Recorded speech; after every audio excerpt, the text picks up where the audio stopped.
Bonjour à toutes et tous. Passons à la table ronde suivante, toujours sur ce même thème, hein, et on va se poser la question de la RSE, mais en la prenant par un autre axe, en se demandant comment elle peut être désirable et créatrice de valeur. Voilà.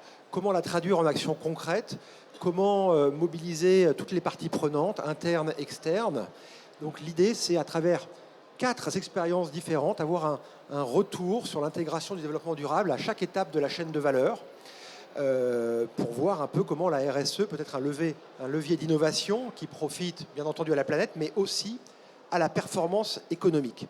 Alors nous avons des intervenants très divers, ils vont se présenter, mais avant de rentrer dans le détail, ce que je trouve très intéressant, c'est que leurs profils sont très différents. Nous avons des entreprises de toute taille. On a une start-up de 9 personnes avec Christophe Morange de Vititunnel qui va se présenter. On a une société qui fait 3 milliards de bouchons par an avec 500 employés, 20 inventions. Romain qui va se présenter. On a des positionnements tarifaires très différents. On a la chance d'avoir Émilien Boutillat, qui est le chef de cave de Piper Heidsieck et Rare Champagne, donc sur un positionnement premium, voire luxe pour Rare Champagne. Nous avons Amélie Petit, responsable du développement du label Vigneron Engagé, et qui est un label qui compte parmi ses adhérents beaucoup de coopératives qui sont sur un price point un peu différent, plus en entrée, milieu de gamme. Donc tout ça pour dire que la RSE, ce n'est pas seulement pour un type d'entreprise ou un autre, hein. Ça peut concerner tout le monde. Et même chose pour les différents stades de la chaîne de valeur. J'ai parlé de relations directes avec les consommateurs, hein, par la vente de bouteilles, mais on a un producteur de bouchons et on a, Christophe, une solution pour l'aide à la viticulture. Voilà, donc la RSE est véritablement partout. Et donc ces profils très riches, très différents, ils vont nous permettre de montrer cette réalité dans ces différentes composantes. Alors, pour commencer, je vous propose de faire un tour de table rapide. Voilà, donc Amélie Petit, tout d'abord, vous êtes ingénieure agronome. Après plusieurs expériences dans les domaines du Languedoc au Chili, vous êtes aujourd'hui donc la responsable du développement de Vigneron Engagé et vous êtes également animatrice de la Fraise du Climat. Est-ce que vous pouvez nous dire un peu ce qu'est Vigneron Engagé ? Oui, avec plaisir. Alors, Vigneron Engagé, c'est un collectif de à peu près 80 entreprises, avec un cœur d'association qui est les producteurs de vin, à la fois des caves coopératives et des domaines, avec, je tiens à préciser, des positionnements prix qui sont très variés, hein. En fait, on a vraiment de tout dans le collectif. Et on a également des collèges qui sont des collèges négociants, des collèges distributeurs et un collège partenaire d'ailleurs dont fait partie 20 inventions. Et ce collectif, il est réuni autour de la RSE, autour du développement durable. Donc on a pour les producteurs le label du même nom, c'est-à-dire qu'on est un label de producteurs vignerons engagés. Et pour les autres collèges, l'objectif, c'est de créer des synergies, de créer des projets en commun autour des différentes thématiques de la RSE et de progresser ensemble dans la durabilité. Super. Alors, Christophe Morange, après une première vie dans la mécanique aéronautique dans l'armée, au sein de l'armée de l'air, vous travaillez dans les vignes depuis 18 ans, d'abord dans les domaines médocains, et puis depuis 2019 dans la start-up Vititunnel. Alors, c'est quoi Vititunnel ? Bonjour, Vititunnel, c'est une solution qui sort d'un constat simple, c'est qu'aujourd'hui les viticulteurs sont confrontés à des problématiques majeures qui mettent en péril la pérennité de leur entreprise. C'est la répétition des aléas climatiques tels que les maladies, le gel et la grêle, mais aussi l'injonction de la société civile quant à la diminution du recours aux produits phytosanitaires. Et donc on a un chiffre aujourd'hui qui nous parle énormément. En 2024, c'est 23% de pertes dues à ces aléas et ces conditions. Et donc nous avons décidé de créer Vititunnel, qui est un dispositif de protection automatique des rangs de vignes lors des pluies et des événements climatiques extrêmes et qui vont pouvoir permettre de garantir la récolte. Un des premiers marchés sur lesquels Vititunnel veut se positionner sont les marchés qui représentent les zones de non-traitement, donc au niveau des points d'eau, mais au niveau aussi des zones urbaines, à côté des écoles, des maisons d'habitation. Donc aujourd'hui, nous avons fait une expérimentation qui a duré 5 ans, qui a été menée par l'Institut français de la vigne et du vin, qui a validé la preuve de concept. Nous venons donc à la suite de ça faire une levée de fonds de 2 millions d'euros auprès de Déméter via son fonds Vitirev Innovation, de telle manière à pouvoir accélérer et passer dans une phase de commercialisation. Et aujourd'hui, on est à ce stade-là et on s'adapte puisqu'on a créé plusieurs produits qui répondent à des problématiques différentes suite aux échanges avec les viticulteurs. Merci. Et vous pouvez voir sur un stand ici dans l'espace WineTech Tout à fait. votre solution pour de vrai, c'est toujours plus parlant. Romain Thomas, merci beaucoup d'être là. Alors après une première partie de carrière dans la distribution de vin chez Nicolas puis chez U, vous êtes chef de produit et responsable du développement durable chez Vinvention. On en parlait il y a une heure sur cette même scène. Numéro 2 mondial du bouchage. Et quoi encore, Vinvention? Est-ce que vous pouvez nous le décrire un peu, s'il vous plaît? Oui, effectivement, merci, bonjour à tous. Donc, on est les numéros 2 mondial du bouchage, 3 milliards de bouchons par an. On a 3 gammes de produits. La marque la plus connue s'appelle Nomacork, ce sont des bouchons synthétiques, donc en matière plastique. On a également des bouchons à base de liège qui s'appellent Suber et des capsules à vis en aluminium. Et donc aujourd'hui, nous, par rapport à cette thématique, on voulait se concentrer principalement sur Nomacork, cette gamme de bouchons synthétiques. Et donc on a une particularité par rapport à ce produit, c'est que nos concurrents, qui sont les solutions liège, utilisent une matière première qui est complètement différente et qui, dans l'esprit de l'ensemble des personnes qui sont présentes ici, j'en suis sûr, il y a un a priori sur le fait que le plastique c'est plutôt mauvais et que le liège c'est plutôt très bien. Et donc nous on part de cette idée reçue-là, et donc c'est pour cette raison que la RSE et le développement durable sont encore plus importants pour nous, c'est que de par le choix de la matière première qu'on a fait pour produire des bouchons, parce qu'on estime que c'est le meilleur matériau possible en termes de performance mécanique et œnologique, on a cette obligation d'être encore plus performant que nos concurrents sur la dimension développement durable et d'être encore plus innovant pour trouver des solutions qui soient le moins impactantes possible en termes d'empreinte environnementale. Donc c'est l'une des particularités très fortes de notre business, de notre environnement concurrentiel qui nous oblige à être ultra innovant sur cette dimension-là. Et vous allez tout à l'heure nous expliquer comment vous faites. J'étais moi-même très étonné. Pour terminer, Émilien Boutillat, donc vous êtes ingénieur agronome, DNO, œnologue également. Premières âmes dans le Médoc, puis après c'est un véritable tour du monde. Nouvelle-Zélande, Californie, Chili, Afrique du Sud. Retour à la case Champagne il y a 12 ans, 5 ans chez Cattier, puis chef de cave de Piper Heidsieck depuis 2018 et également en charge de la cave de Rare Champagne depuis 2022. C'est déjà super intéressant, mais en plus de ça, c'est vous qui avez conduit le projet de certification Bicorp de Piper et Rare que vous avez obtenu en 2022. Oui, bonjour à toutes et à tous. Oui, là, on en parlait tout à l'heure, les enjeux climatiques sont clés partout dans le vignoble et en particulier en Champagne. Donc le constat qu'on a fait au sein des maisons Piper Heidsieck et Rare Champagne, donc quelques mots sur nos maisons. Piper Heidsieck est une maison fondée en 1785, donc on fête notre 240 ans d'existence aujourd'hui, enfin cette année. Donc l'enjeu de durabilité, c'est clé pour nous. Rare Champagne est une maison un peu plus récente. C'était la cuvée de prestige de Piper historiquement et on l'a lancée comme une marque à part entière en 2018. Et là, on est vraiment sur le segment clairement du luxe. Mais 240 ans d'histoire, on a traversé les époques et aujourd'hui, on fait le constat que le climat change, qu'on est de plus en plus infecté par de la grêle, par des gelées, par un climat qui est de plus en plus changeant et qui impacte notre vignoble, la maturité de nos raisins, mais plus largement la pérennité de notre vignoble. Donc l'enjeu du développement durable, l'enjeu de la protection de l'environnement est un élément clé pour nous et ça a toujours été le cas. Et je pense que le Covid et la période Covid a été vraiment un élément déclencheur pour accélérer sur ces sujets-là. Et c'est pour cela qu'on a fait le choix de s'engager dans la RSE au travers de la labellisation Bicorp qu'on a obtenue en 2022. On était les premières maisons de champagne à obtenir ce label. D'autres confrères et copains nous ont rejoints depuis, donc on en est très, très heureux. Et on va pouvoir détailler un petit peu plus pourquoi on a choisi Bicorp. En tout cas, voilà, l'enjeu pour nous, c'est de préserver notre terroir, parce qu'on ne peut pas faire de grands vins ou de grands champagnes sans la protection de ce terroir. Super, bien. Cette présentation étant faite, rentrons directement dans le sujet.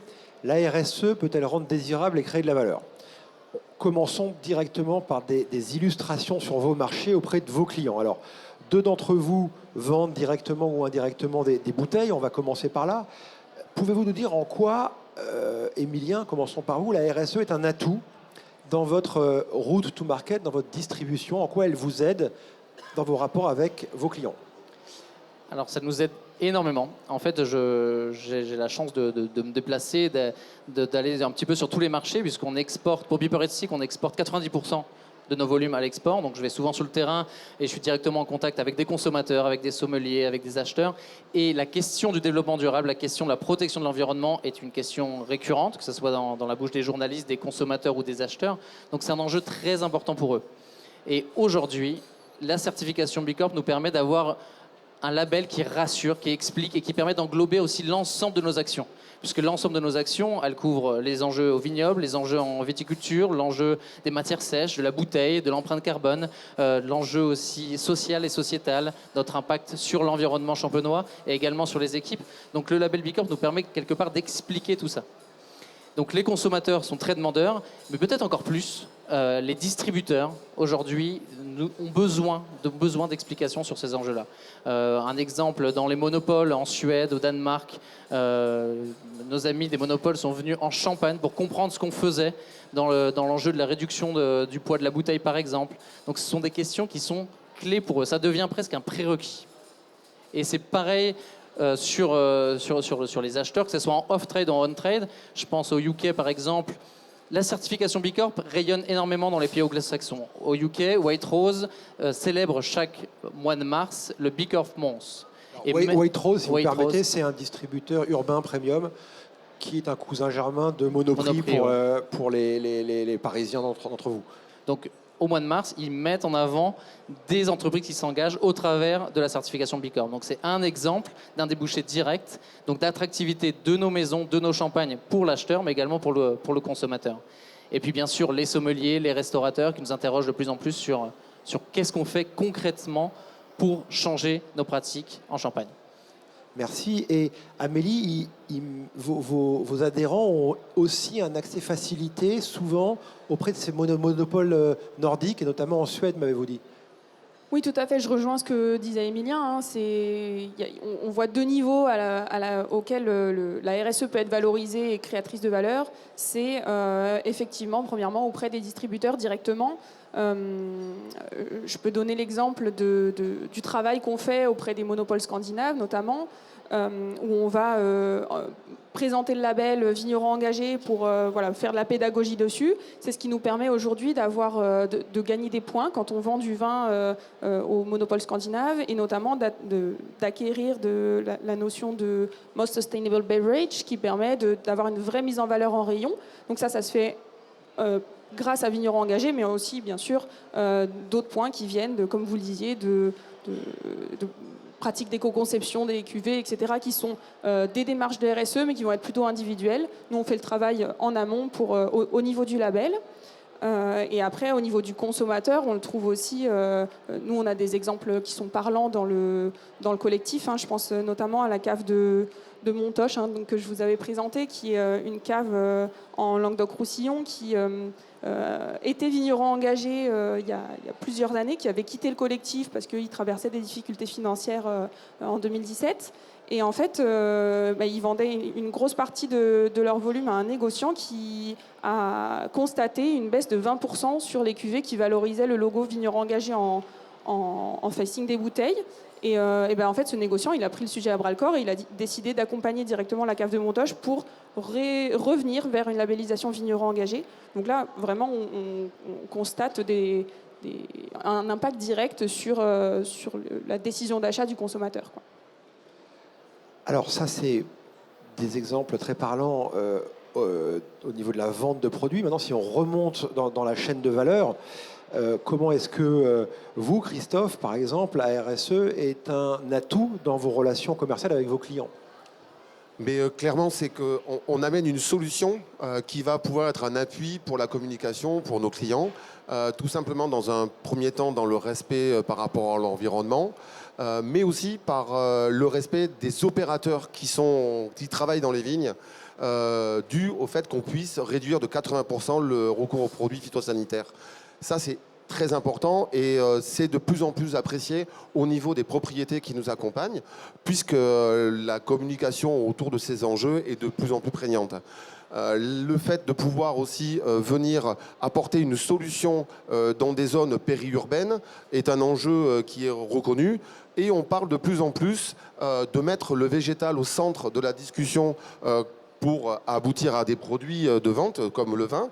Et donc on parle de tassement de sol, on parle d'utilisation de GNR sur les tracteurs. Donc du coup, cette solution qui amène quelque chose d'assez global permet de réduire ces empreintes-là et donc accroît la communication et le fait de pouvoir s'appuyer sur quelque chose d'assez factuel au niveau de toute cette communication RSE. Génial. Alors, Romain, vous nous avez alléché tout à l'heure. C'est-à-dire, oui, vous faites des bouchons en plastique, mais en développement durable. Expliquez-nous un peu plus. Ouais, voilà. Donc nous, en fait, l'idée, on est une société de B2B. Et notre préoccupation, en fait, c'est pas seulement de vendre un emballage, en l'occurrence le bouchon, mais c'est d'aider nos clients à vendre leur vin. Et donc pour aider nos clients à vendre leur vin, il faut comprendre quels sont leurs enjeux, quels sont leurs problèmes. Je vais prendre 2 exemples. Le premier, c'est la diminution de l'empreinte carbone.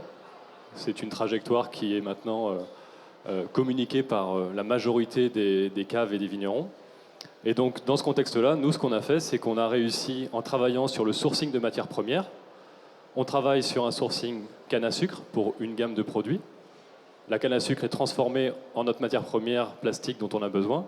Mais c'est grâce à cette innovation-là, l'innovation sur la matière première, qu'on a été capable d'être les seuls aujourd'hui à proposer un bouchon à empreinte carbone net neutre.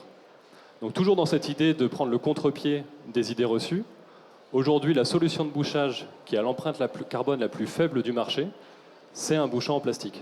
Mais pas un bouchon en plastique fait n'importe comment, c'est un bouchon en plastique qui est issu d'un sous-produit de la culture de la canne à sucre. Donc c'est un des exemples pourquoi on va mettre en marché des solutions qui vont aider nos clients à vendre leur vin, parce que le storytelling derrière, il est hyper fort. Et on peut raconter des histoires autour du fait que, en tout cas nos clients peuvent raconter des histoires à leurs acheteurs, autour du fait qu'ils ont fait des choix très forts pour atteindre un objectif, en l'occurrence la diminution de l'empreinte carbone. Un exemple peut-être encore plus parlant, c'est que on peut également produire du plastique à partir de déchets marins recyclés, du plastique océanique. Donc là, vous imaginez également la force du storytelling, où on va avoir des caves qui vont faire des cuvées dites éco-conçues et qui vont sélectionner le bouchon comme un outil de différenciation. Si bien que la cave de Tutiac, par exemple, que la majorité d'entre vous doit connaître, a réussi à pénétrer le marché anglais, chez Sainsbury's, non pas en parlant de vin, mais en parlant d'emballage. En parlant d'une approche qui fait que ils vont avoir une autre histoire à raconter que la traditionnelle histoire de mon vin est frais, fruité, récolté à maturité, etc. Donc c'est ça, nous, qu'on essaye de faire en tant que fournisseur d'emballage, c'est d'apporter un petit truc en plus pour les clients qui ont ensuite la possibilité de raconter une histoire différente. Si on mesure l'impact de ce genre de choses, vous savez que quand on fait un communiqué de presse, on peut mesurer les retombées en équivalent euros.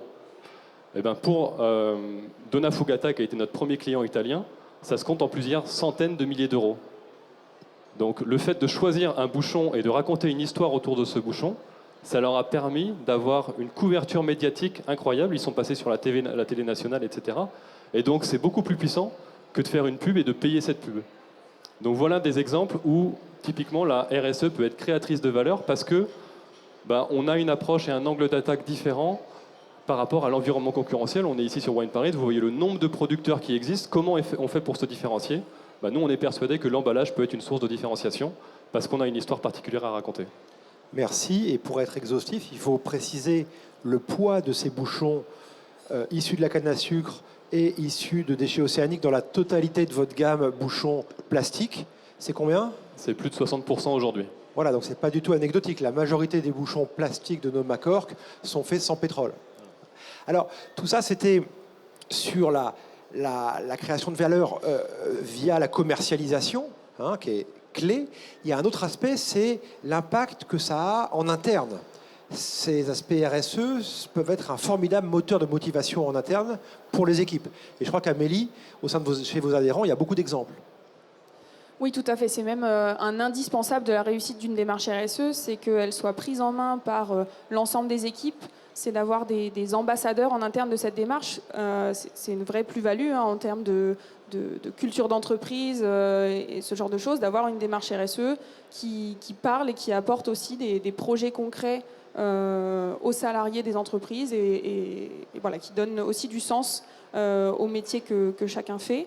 Nous, par exemple, là-dessus, pas plus tard que le mois dernier, on était chez Best Time, donc une coopérative en Alsace, où on a formé plus de 80 salariés et vignerons à la RSE en s'appuyant sur leurs actions RSE concrètes, ce qui permet d'avoir...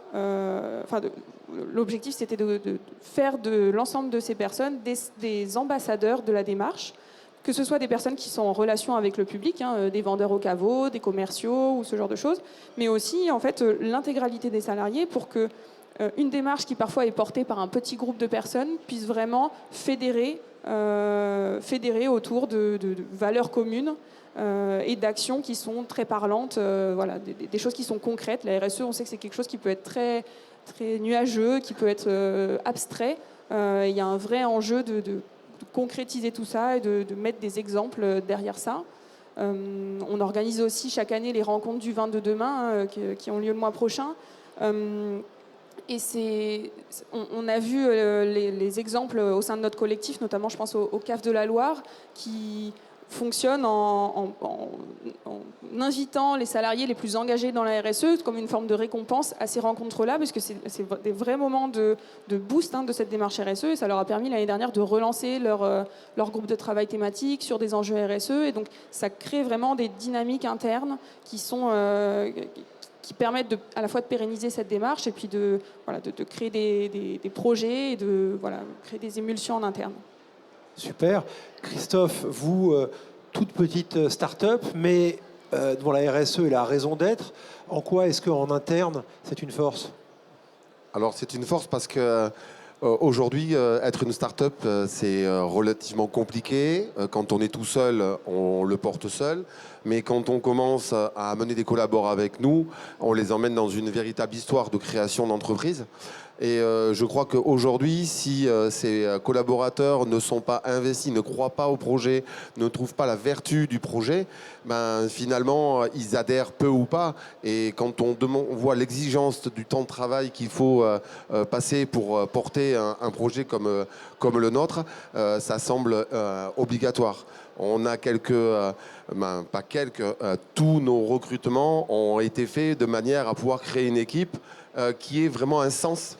Alors, c'est facile quand on est une start-up, quand on est de très grandes entreprises. Je pense que malheureusement, la hiérarchisation des postes fait que c'est un petit peu plus compliqué. Mais nous, c'était essentiel. On a mélangé les profils.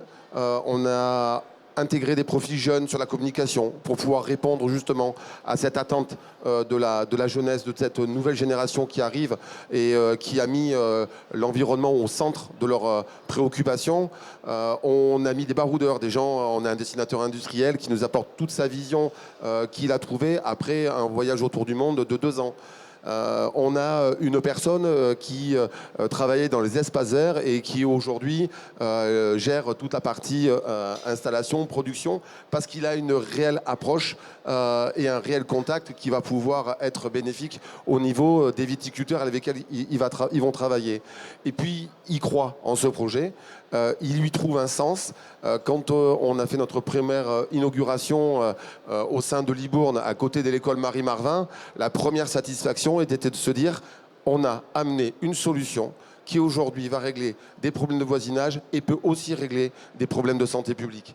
Et rien que de se dire ça, d'avoir contribué à cette mise en place et à ce premier pas, voilà, ça motive énormément. Et comme vous le disiez, c'est un phénoménal booster. Alors merci Christophe, mais je crois que ça marche aussi dans les grandes ou les plus grandes structures. Et racontez-nous l'essor qu'a donné Bicorp en interne chez vous. Alors, si on reprend l'histoire depuis le début, on a fait énormément de chemin en fait en quelques années. La certification, on l'a obtenue en 2022, mais on a travaillé sur le projet à partir de 2019.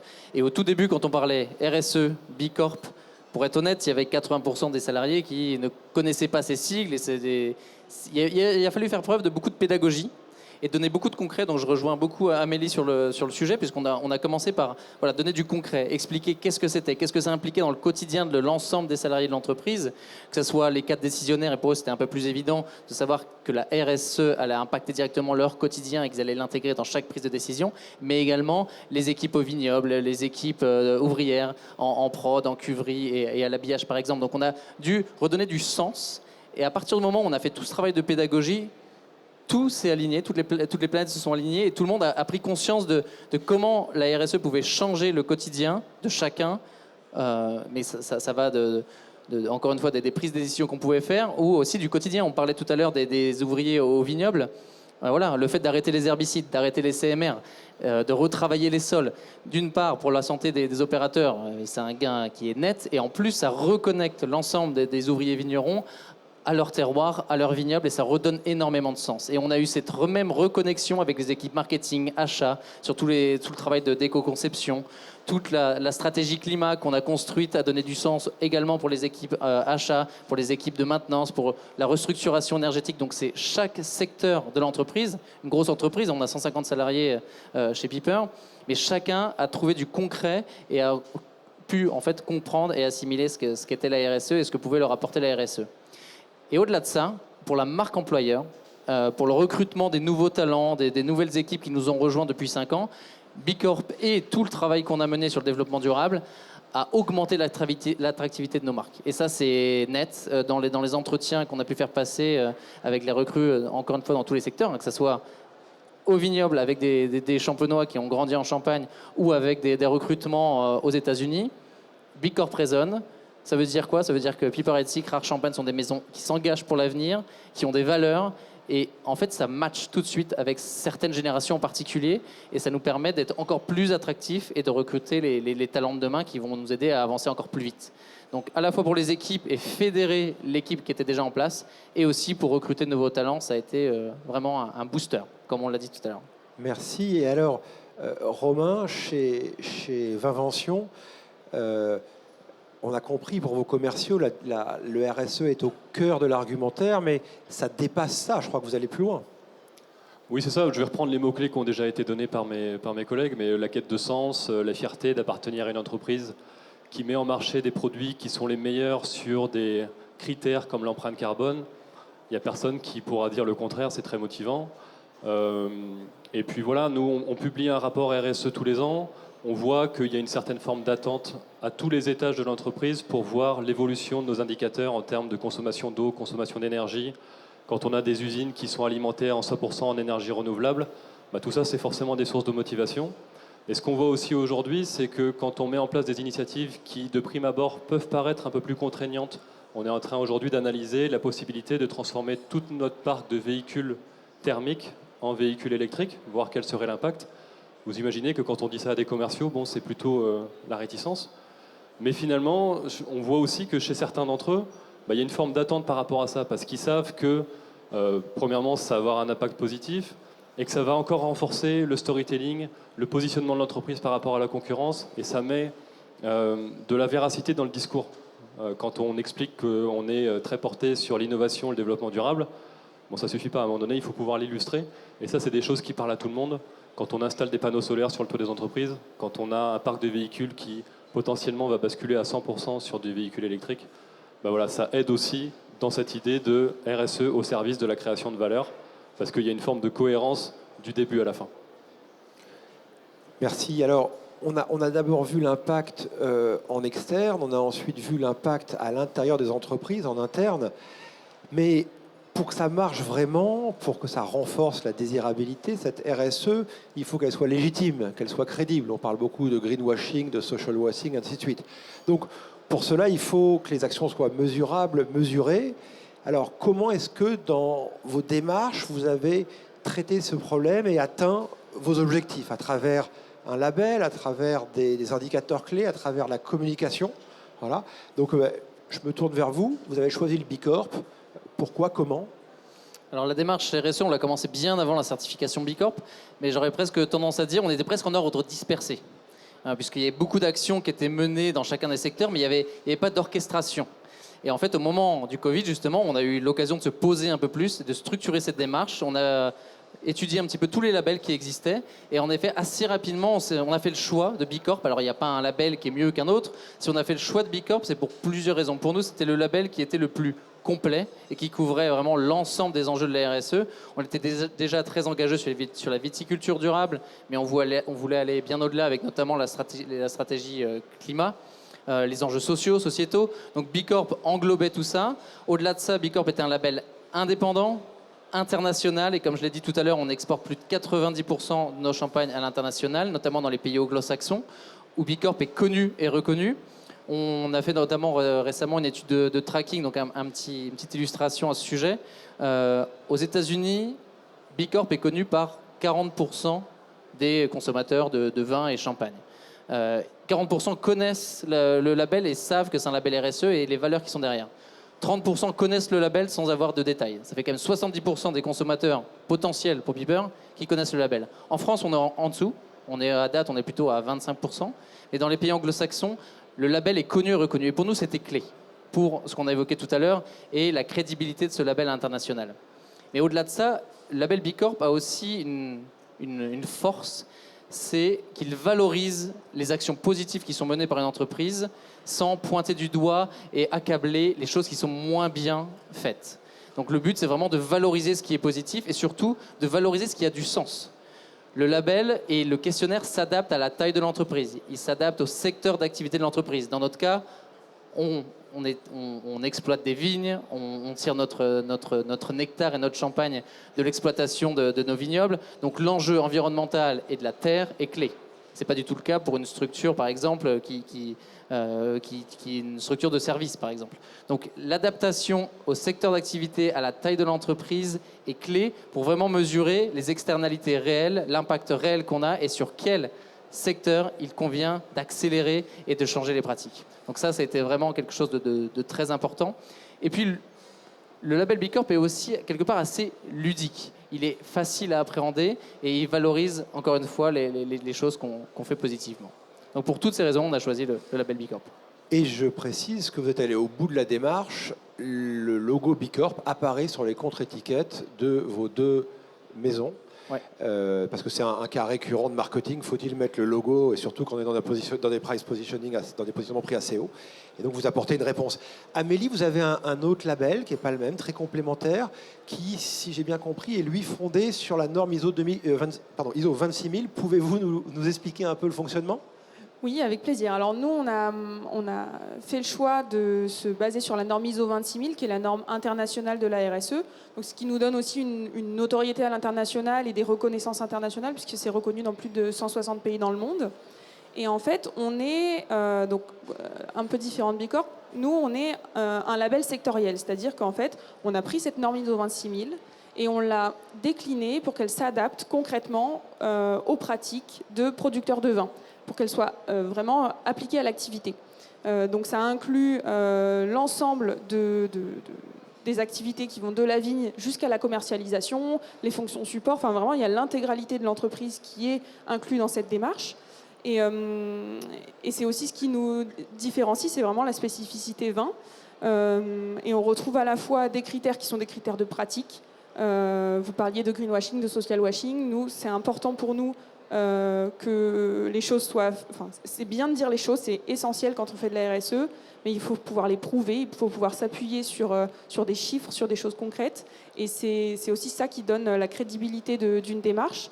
Et donc notre cahier des charges est basé donc sur des critères de pratique et sur des critères de résultats dans une démarche d'amélioration continue.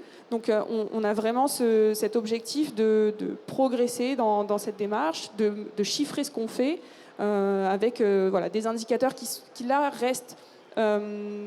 L'objectif, c'est pas non plus d'imposer précisément une action, parce qu'une action qui va être pertinente dans une coopérative de Provence ou de la vallée du Rhône, ce ne sera pas forcément pertinent dans un domaine, dans la Loire.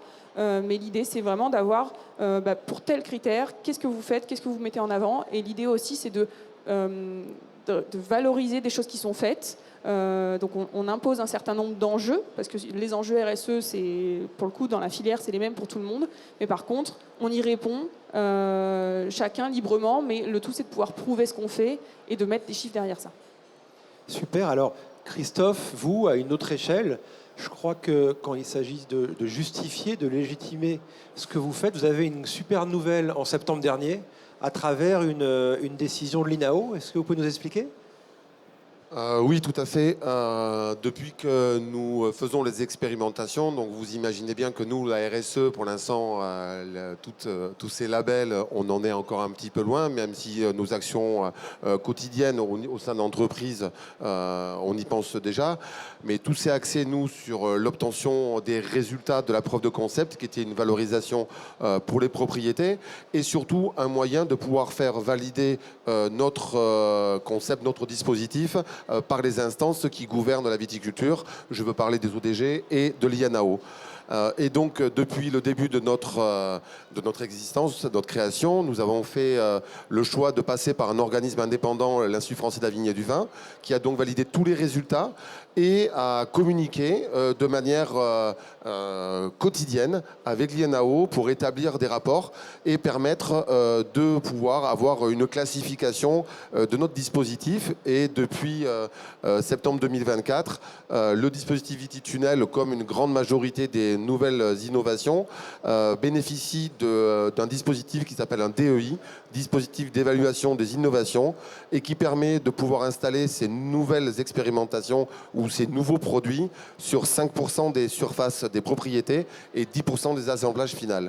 Donc rien que pour nous, c'est déjà une énorme satisfaction, mais on a déjà derrière nous 5 ans d'expérimentation validée, avec des rapports scientifiques prouvés, et on espère que nous, on soit beaucoup moins loin de l'intégration au niveau cahier des charges et qui nous permettrait d'intégrer complètement la structure au sein des itinéraires techniques des propriétés.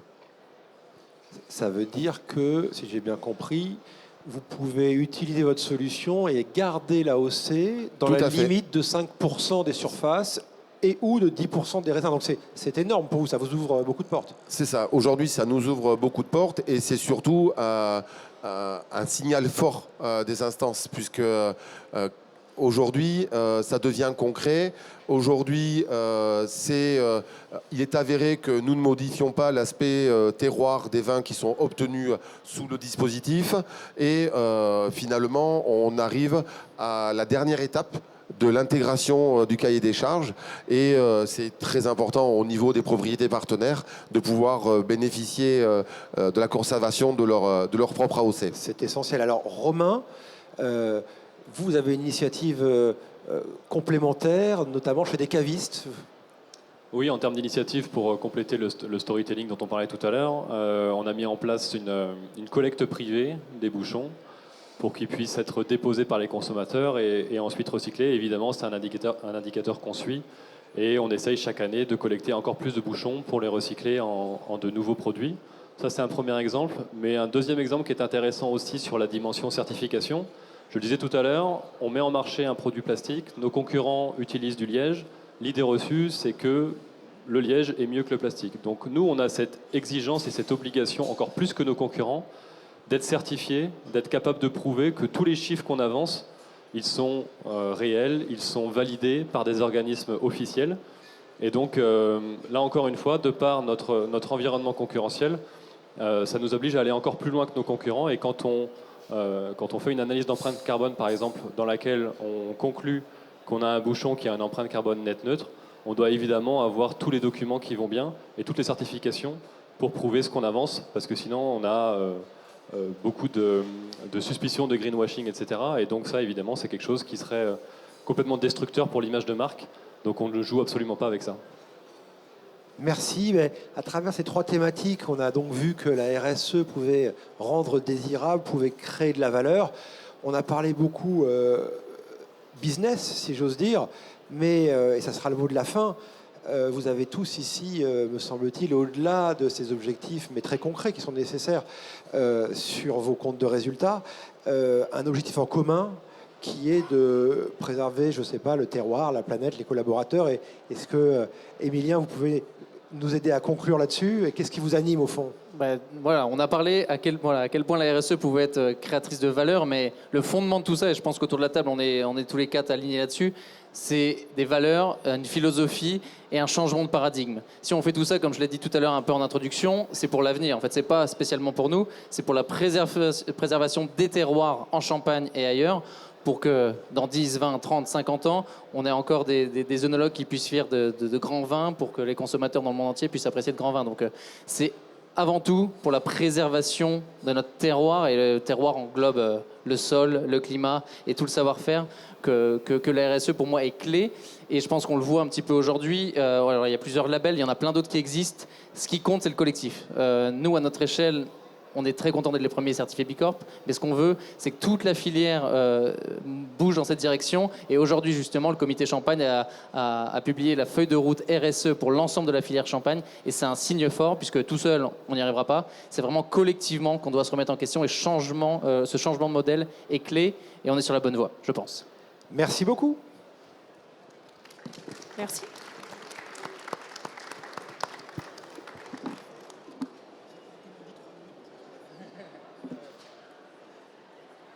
On m'avait dit 3 minutes, je pense qu'on a terminé, mais on m'a aussi dit... Question, fini? On peut prendre une question, si vous voulez bien. Oui, bonjour.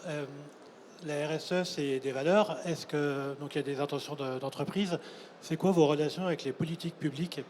Est-ce que c'est des obligations légales également, en parallèle, qui vous obligent aussi certainement? Alors vous, c'est un peu différent avec les tunnels, parce que c'est plus la gestion de crise, on va dire. Mais sur notamment les grandes maisons et les plus petits domaines, est-ce qu'il y a des obligations légales? On voit qu'en ce moment, par exemple, au niveau étatique, ils sont en train de faire baisser le label bio. Donc d'un côté, on fait du bio-bashing, et puis en même temps, est-ce que la RSE, c'est quelque chose qui est porté par les pouvoirs publics ou pas? Oui, je peux répondre à cette question. Alors aujourd'hui, en termes d'obligations par les services publics, ça dépend beaucoup de la taille d'entreprise. Il y a des obligations d'avoir des rapports RSE pour les entreprises de plus de 250 salariés, je crois, 500 salariés, je ne sais plus exactement. Donc il y a des obligations, il y a la CSRD aussi qui arrive pour certaines tailles d'entreprises, qui existe déjà pour d'autres. Donc on voit que la réglementation, elle se renforce là-dessus. Et j'ai oublié la suite de votre question. Et après, oui, au niveau de ce que met en place... Non, je ne sais plus ce que vous avez dit. Pour compléter peut-être, je pense qu'on va tous au-delà de ça. Donc la législation en bouge, et la CSRD en l'occurrence, notamment pour les grandes entreprises, tout le monde doit devoir publier un rapport extra-financier, donc un rapport RSE concrètement. Mais voilà, il ne faut pas se limiter aux simples enjeux légaux, puisque là, on va tous, je pense, au-delà de ça. Et comme on l'a dit en guise de conclusion, ça dépasse vraiment le cadre des obligations légales, en fait.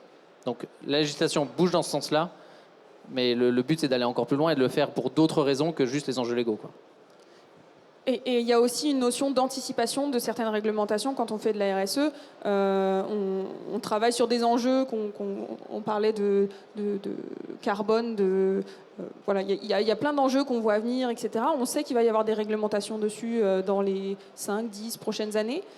Donc lancer une démarche RSE, c'est aussi anticiper ces réglementations-là. Pour l'anticiper et pour que ce soit fait dans la douceur, mais aussi parce qu'on y croit. Donc voilà, il y a vraiment ce double enjeu quand on se lance dans la RSE. Ouais. Merci beaucoup. Merci.